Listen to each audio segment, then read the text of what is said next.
자, 안녕하세요. 하창봉입니다. 오늘은 24년 10월 15일이고요.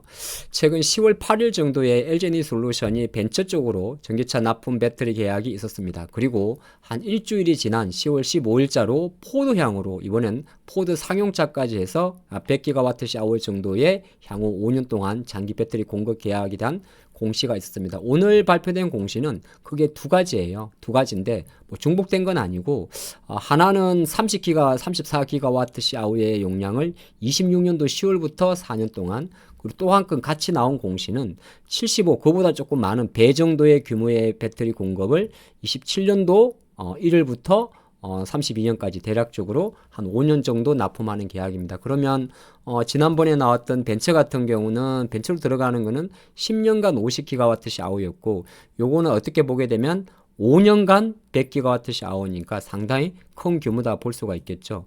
근데 최근에 나왔던 1년의 계약들을 가만히 보면 이게 거의 3개월 내에 나온 건데 르노 자동차 쪽으로 최근에 39GWh의 LF 배터리 공급을 했고요. 또 하나가 벤처 쪽으로는 이제 앞으로 28년부터 앞으로 10년 동안 50GWh, 제가 이때 돈으로 환산하면 한 5조 정도 된다고 지난 영상에서 말씀을 드렸죠.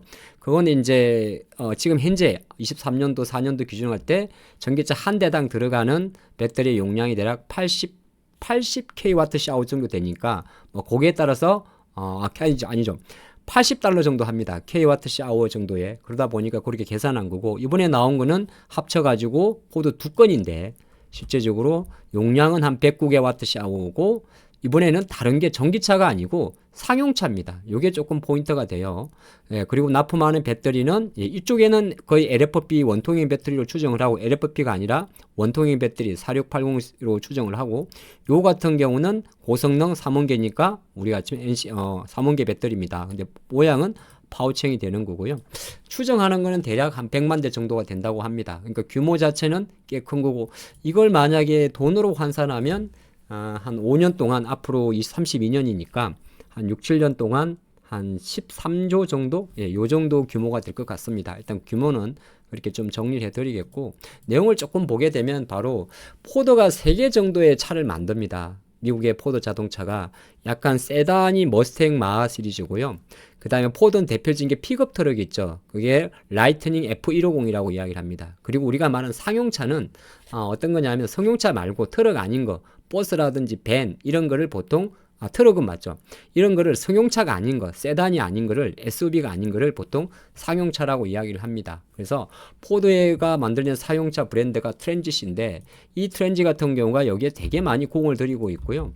이 상용차 같은 경우는 승용차와는 달리 당연히 이렇게 봉고라든지 밴이나 이렇게 크기 때문에 고출력이 요구되고 수명도 아주 길어야 된다고 합니다. 그 다음에 당연히 고출력이 되니까 에너지 밀도도 높아야 되죠. 그러니까 당연히 배터리 가격만 놓고 보면 수익선도 전동차 대비해서 높습니다. 우리가 보통은 이제 세단이라고 이야기하죠. 세단이나 SUV에 대해서 높고, 또 하나가 이제 주요 자동차 메이커들이 일단은 고출력이나 장수명이나 고에너지 밀도에 대한 고사양을 좀 요구한다고 합니다. 뭐 상식에서 한 건 생각해 볼 수 있어요. 그냥 사람이 한두 명 타고 다니는 승용차보다는 아무래도 힘이 좋아야 되겠죠. 그래서 이번 103조 정도, 109GWh, 발음이 잘 안 되죠.